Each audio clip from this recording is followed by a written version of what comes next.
Good morning, Sean here. It is 8:40 on your Friday. Time for the Revelstoke Mayor Report with Mayor Gary Sulz. Good morning, Gary. Good morning, Sean.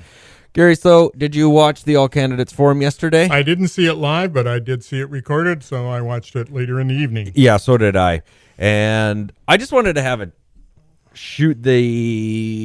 I almost said it, but Yep. shoot the shoot with you.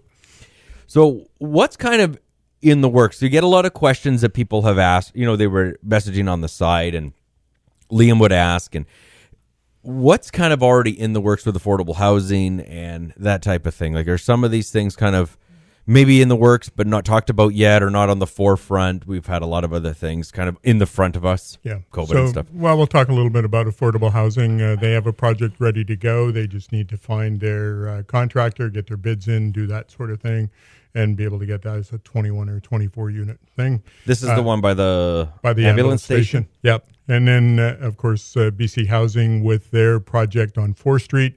I'm not sure what the final rendition is or how that's going to move forward, but definitely I think it's a 100-unit thing that they're looking at. Can I ask a dumb question? Sure.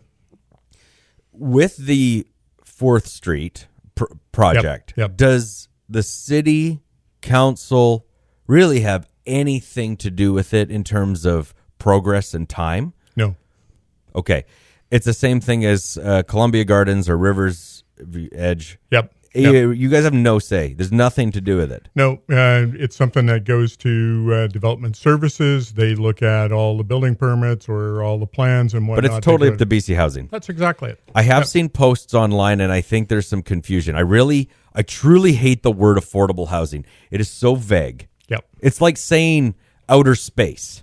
Yep. It really is, because affordable housing is different for every single individual based on income, based on mortgage, based on rent, based on value, and that affordable housing for BC Housing is not, you have to apply, you have to get in. It has to be based on your income, and your rent is based on that income, and you have to be in a building or a space based on how many members of your family that you have. You've got it. That's exactly it. So those are all BC housing parameters. It's not a Revelstoke issue. It's like that in Vernon and Maple Ridge and Cloverdale. It doesn't make a difference. Yes.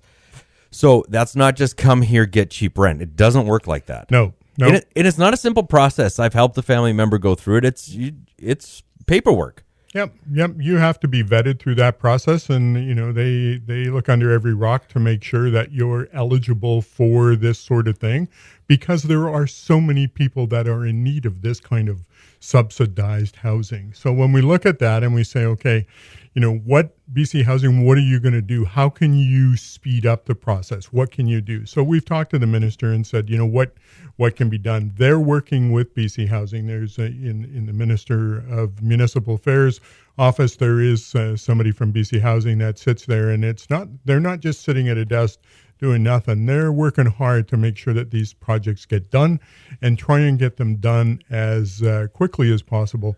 But there's all kinds of parameters that they have to follow as well. Now, the building that's going to be behind the ambulance station, is that run through our society? Is that going to be same kind of concept but through a different system, so not BC Housing? Yeah, it's funded through BC Housing. Okay. And I believe CBT has some money in there as well. Sure. But it's going to be run by the society. So, meaning that the vetting system goes through the society in Revelstoke. Yeah, but I think the parameters are identical to BC Housing as well. I'm not positive on that, but I'm pretty sure. Okay, so the same concept goes. Yep. So then we run into the issue of basement suites being legal, the cost that comes with those, trying to get those above board.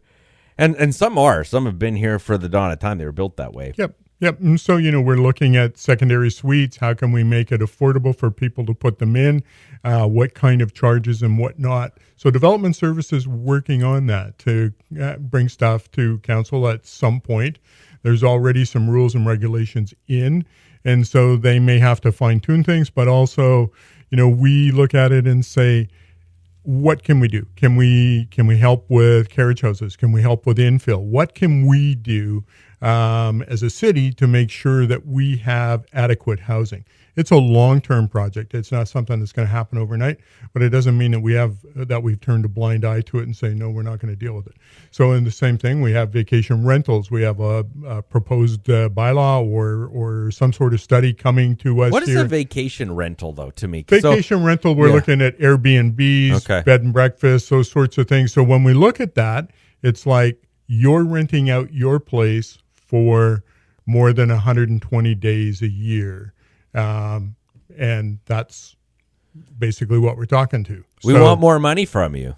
Well, tax money. We look at, here's one of the things I'm concerned about with COVID.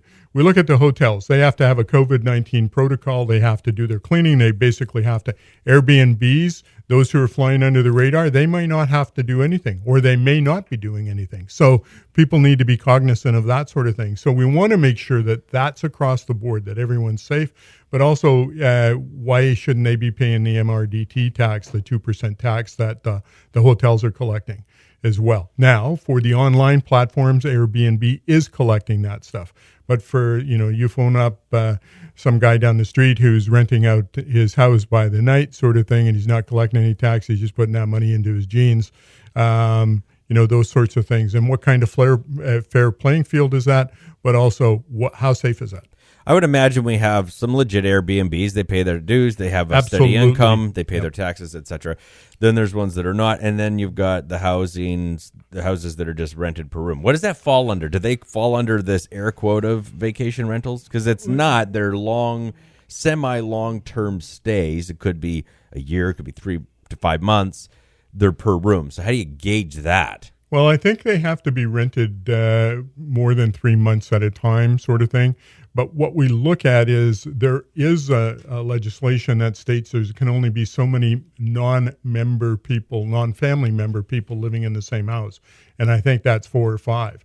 So you look at that. But when you've got these places that have rented out to 15 and this is your broom closet, this is your fridge box to live in, that sort of thing, we look at it and go, okay, those are definitely, that's an issue in our community. It's a financial issue. We struggle with that, but also it's a safety issue from fire, from COVID, all those sorts of things become a safety issue. When we have that commingling going on, there's a problem.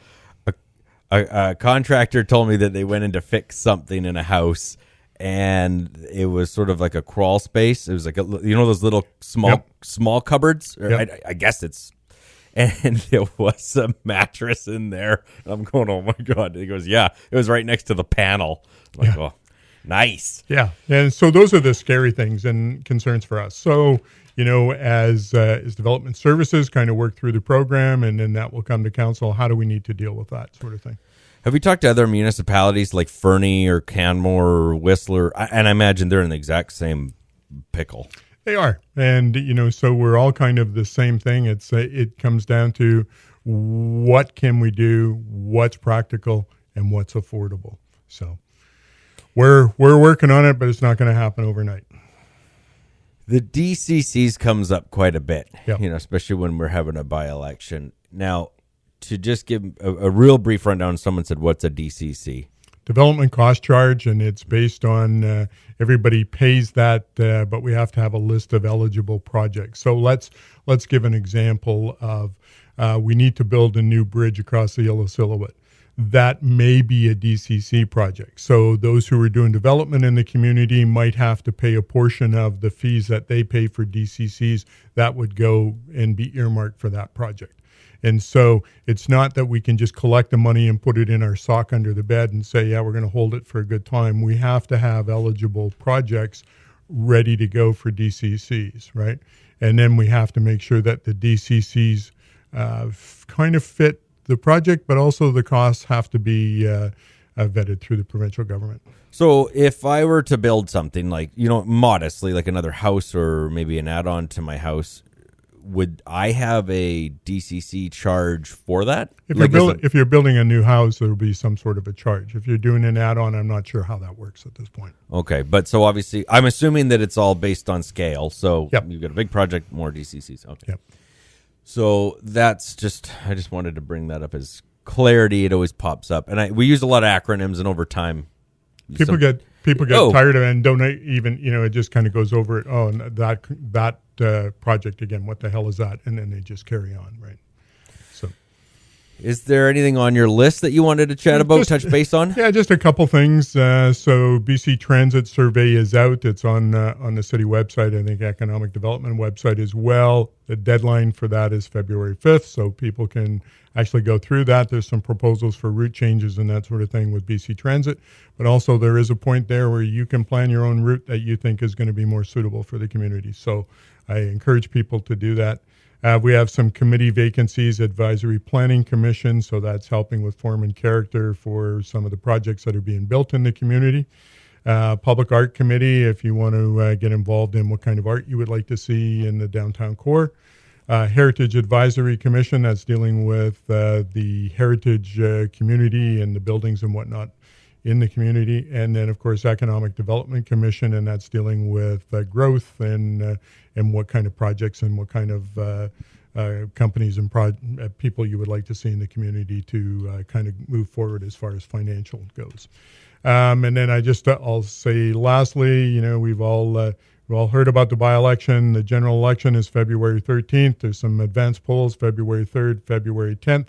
They're all at the community center, 8 a.m. to 8 p.m.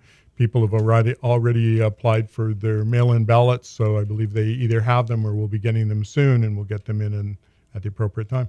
Okay, thanks, Gary. All right, thanks.